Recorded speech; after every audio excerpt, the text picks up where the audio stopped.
구독자 여러분, 8월의 첫째 날 뉴스데일리 베스트 시작합니다. 최근 불거진 이른바 더불어민주당의 싱크탱크인 민주연구원의 보고서가 논란이 되고 있습니다. 저희 데일리 베스트에서도 보도해드린 바 있지만 이 보고서에는 일본과 맞서야 총선에 유리하다는 일종의 선거 전략이 담겨 있었습니다. 이 같은 보고서는 더불어민주당 소속 의원 전원에게 이메일로 발송됐고, 보고서 내용이 일부 언론을 통해 외부에 유출되자 어제 입장문을 내고 충분한 내부 검토 절차를 거치지 않은 상태에서 부적절한 내용이 나갔다며 관련자들에게 엄중한 주의와 경고 조치를 했다고 밝혔습니다. 그러면서 이게 민주당의 입장은 아니다라면서 이른바 선긋기와 꼬리 자르기에 나섰는데, 이와 같은 중차대한 일이 발생하면 대가리부터 자르는 게 국민 눈높이에 맞는 것이지만 민주연구원 대가리인 양정철은 공식적으로 사퇴할, 그리고 공식적으로 사과할 의향이 없는 듯합니다.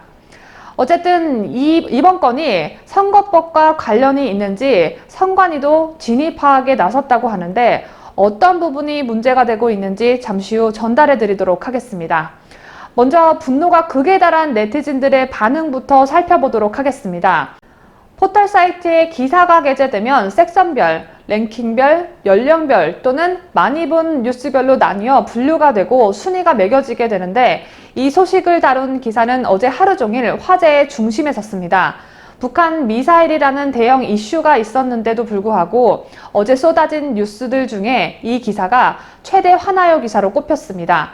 빅터뉴스가 31일 하루간 쏟아진 네이버 뉴스들을 워드미터로 분석한 결과 중앙일보의 일본과 맞서야 총선 유리, 여당 싱크탱크 민주연구 보고서 파문 기사가 총 9,856개의 화나요를 얻으며 최다 화나요 기사로 꼽혔고, 반면에 좋아요는 152개에 불과했습니다.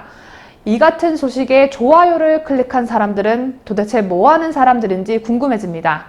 아마 직립보행조차도 제대로 수행할 수 없는 수준의 인간들이지 않을까요? 어쨌든 이슈성을 반영하듯 이 기사에 달린 댓글도 7,000개가 넘었습니다. 네티즌들로부터 가장 많은 공감을 얻은 댓글은 국민의 삶, 국가의 운명, 미래 비전은 안중에도 없고, 언론 동원해서 국민들 선동 정권 쟁취에만, 대체 이완용, 고종, 인조랑 뭐가 다르나 였습니다. 그 다음으로 많은 공감을 이끌어낸 댓글은 정말 이 기사가 사실인가요? 정부가 앞장서서 반일 강정 선동 프레임 짜서 내년 총선 이기려는 생각뿐이군요. 그러나 외교적으로 해결해야 할 이 사안을 반일이라는 캐캐묵은 시대착오적인 선동주의에 숨어있는 걸로 정부는 할 일 다 했다고 생각하고 죽어가는 건 기업과 국민뿐이네요 라는 글이 있고, 이 밖에도 이건 누구나 예상 가능한 얘기, 이걸 전략으로 한일 양국 정권이 서로 지지층 집권 효과를 보려 하는 건 알겠는데 문재인 정권이 제대로 된 대응 반응을 내놓고 싸우지 못하고 있다. 머릿속에는 오직 권력 유지뿐, 국가 안위는 안중에도 없지. 그래서 죽창가를 외치며 그 난리를 쳤구나 등의 반응을 보이고 있었습니다. 드루킹이 사라진 이후에 국내 최대 포털인 네이버 뉴스들의 기사가 상당히 정상적으로 돌아왔다는 평가들이 많은데요. 고무적인 현상이긴 하지만 아직 가야 할 길이 많이 남아있는 듯합니다. 아까 제가 이 문제를 선관위에서 위법성 여부를 따지고 있다라고 말씀드렸는데, 어떤 부분이 선거법 위반 논란이 일고 있는지 간단히 설명해 드리도록 하겠습니다. 더불어민주당 싱크탱크인 민주연구원이 당 소속 의원 128명에게 배포했다가 논란이 된 한일 갈등에 관한 여론동향 보고서는 여론조사 업체 한국사회 여론연구소의 7월 정례조사 결과를 참고해 작성된 것입니다. 그런데 이 보고서엔 한국사회 여론연구소가 외부에 공표하지 않은 결과가 담겨 있었습니다. 민주연구원 이 보고서에는 한일 갈등에 대한 원칙적인 대응을 선호하는 여론에 비춰볼 때 총선 영향은 여당에 긍정적일 것이라는 내용이 있었는데, 이 내용이 바로 한국사회 여론연구소가 외부에 공개한 여론조사 결과에는 포함되어 있지 않은 내용을 근거로 한 것이었습니다. 또한 중앙선거 여론조사 심의위원회 홈페이지에 등록된 한국사회 여론연구소의 7월 정례조사 결과 보고서에는 민주연구원 보고서에 담긴 4가지 중 여야 대응 방식 차이가 총선에 영향을 줄 것과 자유한국당에 대한 친일 비판이 지지층 확대 효과는 크지 않다는 내용에 해당하는 설문은 질문 문항만 있을 뿐 이에 대한 응답 결과표는 공개되지 않았습니다. 이는 얼마나 많은 응답자가 해당 질문에 찬성 또는 반대 응답을 했는지 외부에서 알 수 없는 것입니다. 그런데 한국사회 여론연구소의 설문 문항을 보면 특이한 점이 눈에 띕니다. 한국사회 여론연구소는 총 19개 문항의 설문을 실시했습니다. 그런데 응답 결과가 공개되지 않은 문제의 두 설문에는 별 모양의 표시가 되어 있었습니다.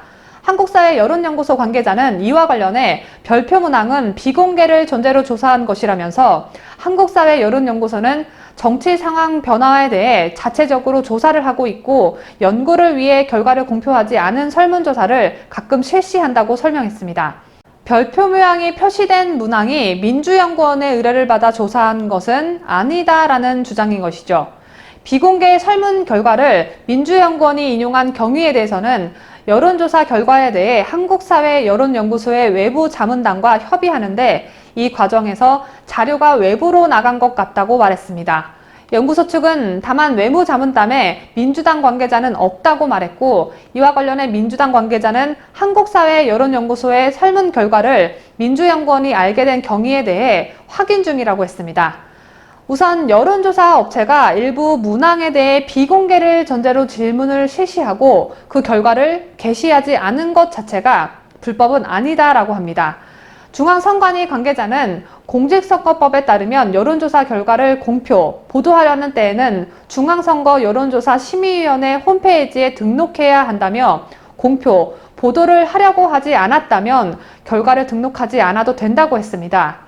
하지만 문제가 되는 것은 자이든 타이든 이미 여론조사 결과가 언론에 의해 알려졌다는 점입니다. 바로 이 부분에 대해서 선관위 측은 사실관계와 선거법에 어긋나는 부분이 있는지 살펴보고 있다고 말했습니다. 선관위가 자신들의 말처럼 그냥 살펴보고만 말까봐 걱정이 되는데요. 이 사건과 관련해 관전 포인트가 한 가지 더 있습니다. 바로 제1야당인 자유한국당의 대응입니다. 지난 2017년 9월이었죠. 민주당은 공영방송 야당 측 사장 및 이사진 퇴진을 목표로 당은 언론 적폐 청산 문건을 작성했고 문건에는 야당 측 이사들의 개인 비리를 부각시켜 퇴출시키자는 내용도 포함된 것으로 알려졌습니다. 명백한 문건이 나왔는데 자유한국당은 이를 두고 국정조사 추진과 형사고소고발 카드를 만지작거렸지만 제 기억으로는 이 사건도 흐지부지하게 그냥 넘어가고 말았습니다. 정치권에서는 이른바 역풍이라는 말을 자주 등장시키고는 하는데요. 이번 양정철의 민주연구원이 낸 사고는 결코 그냥 지나칠 문제가 아닙니다. 어느 세력이 국민들을 선동해 정치적 이득을 취하려 했나 명백하게 드러난 사건임과 동시에 정권의 권력을 등에 업고 날뛰는 양정철에게도 분명한 경고의 시그널을 줄 필요가 있다고 생각합니다. 자유한국당의 여의도 연구원도 그렇지만 더불어민주당의 민주연구원도 마찬가지로 국민은 그들에게 아무런 권력을 주지 않았습니다. 그런데 양정철은 마치 권력의 2인자 행색을 해왔죠. 국정원장을 따로 불러 만났고 요즘 한일 갈등으로 가뜩이나 바쁜 기업인들을 만나기도 했습니다. 그리고 무슨 중앙 권력의 핵심이라도 되는 양 지자체를 돌기도 했었는데 이렇게 나대다가 결국 대형 사고 친 양정철에게 국민들께서 강력한 경고의 시그널을 보내주셨으면 합니다.